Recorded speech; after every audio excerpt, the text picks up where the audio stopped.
투자자 여러분 안녕하십니까? 이 영상에서는 두산 에너빌리티 갈림길에 섰다 버틸까 줄일까 라는 제목으로 두산 에너빌리티 차트 분석하겠습니다. 오늘 날짜는 2024년 5월 4일 토요일입니다.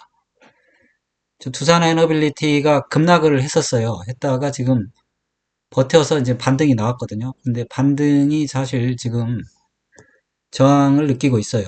그래서 여기서는 두 가지 선택이 있습니다.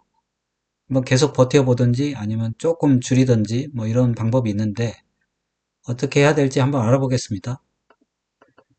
두산 에너빌리티 주가 차트 분석은 그렇죠. 펀더멘탈 보고 일목균형표랑 캔들 차트 살펴보겠습니다. 거기서 이제 파동 현재위치와 추세 지속 전환 여부 진단하겠습니다. 수급 살펴보고 결국 매매 타점 제시하겠습니다. 두산 에너빌리티는 실적이 뭐 나쁜 편은 아니에요. 영업이익 1조 4천억 원, 시가총액 10조, 뭐 나쁜 편은 아닌데 이게 지금 원전 테마성 종목이에요. 한전기술이랑 같이 움직이는데 근데 이게 지금 테마가 사실상 별로 큰 힘을 발휘 못하고 있는 상황이에요. 체코 원전이 올 6월에 결정이 난다는데 그러면 5월 달이니까 뭔가 좀 움직여야 되는데 그게 지금 말만 있고 지금 움직임이 없습니다. 다만 이제 6월에 결정이 나기 때문에 6월까지는 뭔가 한번 그렇죠. 수익을 노려볼 수 있는 기회가 아직 남아있긴 합니다. 그런 측면에서 조금 고민이 되는 거예요. 두산 에너빌리티 차트 한번 보겠습니다. 두산 에너빌리티 일목균형표 월봉 차트입니다. 보니까 까만색 전환선이 완만하게 하락 중이에요. 캔들이 그 아래 위에 있긴 한데 그래서 월봉상은 횡보 정도로 보겠습니다. 어, 두빌이라고 하더라고요. 두빌의 일목균형표 주봉 차트입니다. 보면 까만색 전환선이 빨간색 기준선 위에 있긴 해요. 있긴 한데 상승 시도하다가 실패했어요. 그래서 지금 기준선까지 내려왔다가 반등이 나왔는데 어디까지나 지금 반등으로 보입니다. 그래서 지금 꼬리 달고 떨어진 모양이 지금 전환선하고 기준선에 다시 갇혔어요. 그래서 반등이 나왔지만 이게 반등이 지속이 될지를 이제 판단을 해봐야 돼요. 두빌의 일목균형표 일봉 차트입니다. 보니까 그렇죠. 구름대 상단에서 상승하다가 여기 웬만하면 구름대 근처에서 반등을 해서 구름대 안으로 다시 들어가야 되는데 구름대로 완전히 이탈해서 지금 다시 구름대 또 하단을 통과를 못하고 재밀리고 있어요. 그래서 이게 지금 반등 갭을 못 메꿀 줄 알았는데 메꿨는데 아무튼 이게 결국은 테마가 살아있는지가 의심스러운 겁니다. 네, 그런 거를 항상 의심은 좀 해야 돼요. 두빌의 캔들 차트 월봉입니다. 월봉을 보면 지금 두빌은 많이 상승한 거예요. 전에 2,000원에서 3만원까지 15배 상승했는데 그래서 조정도 심하게 나왔어요. 반토막 정도 반토막으로 나왔고 지금은 횡보하고 있다고 봐야 됩니다. 볼린저 밴드 줄면서 좀 변동성 줄면서 횡보하고 있는데 주봉으로 보면 두빌이 지금 이게 두 번 하락하긴 했어요. 그래서 하락은 거의 마무리된 것 같은데 그러면 이제 상승세로 전환해야 되는데 그게 쉽지는 않습니다. 그러면 상승세로 전환하려면 여기를 돌파해야 돼요. 2만원. 근데 이번에 실패했잖아요. 그런데 저점도 사실은 짚었는데 저점도 높아지긴 했어요. 그래서 근데 이제 저점이 높아진 것보다는 고점이 낮은 게 큽니다. 그래서 반등은 나왔지만 지금 사실상 조금 주가가 쉽지는 않은 모양입니다. 일봉 볼게요. 두빌의 캔드 차트 일봉인데 일봉 보면 두빌이 여기서 거래가 터지긴 했어요. 거래가 터져서 급등 모양을 만들어냈고 이런 이제 급등주 모양에서는 사실 5일선에서 좀 팔아주는 게 좋습니다. 팔았으면 사실은 이제 또 5일선 조정이 심하게 나오면 그 다음에 5일선 회복할 때 사면 되거든요. 그래서 근데 뭐 이미 지나간 거고 어쨌든 조정이 너무 심하게 나왔어요. 심하게 나와가지고 거의 그렇죠. 저점에 다 닿았거든요. 그래서 14,300원이 사실 거의 마지노선이에요.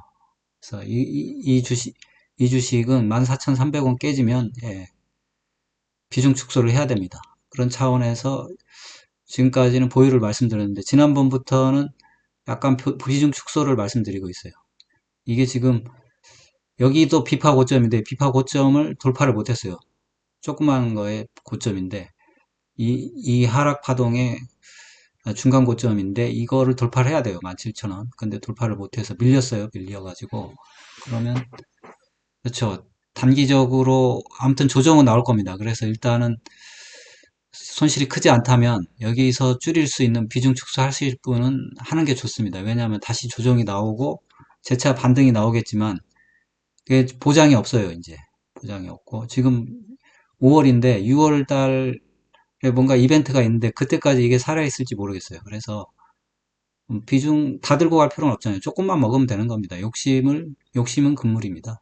그래서 일단 비중 축소가 가능하신 분은 비중 축소하시고 반락 나왔다가 반등할 때 이제 그때 보는 거죠. 근데 이제 안 되시는 분은 그냥 14,300원 안 깨는 한 들고 계세요. 들고 계셔서 이번에 반등까지 한번 반락하고 반등까지 지켜보는 게 좋을 것 같습니다. 반락이 어디까지 나올지는 사실은 저도 모릅니다.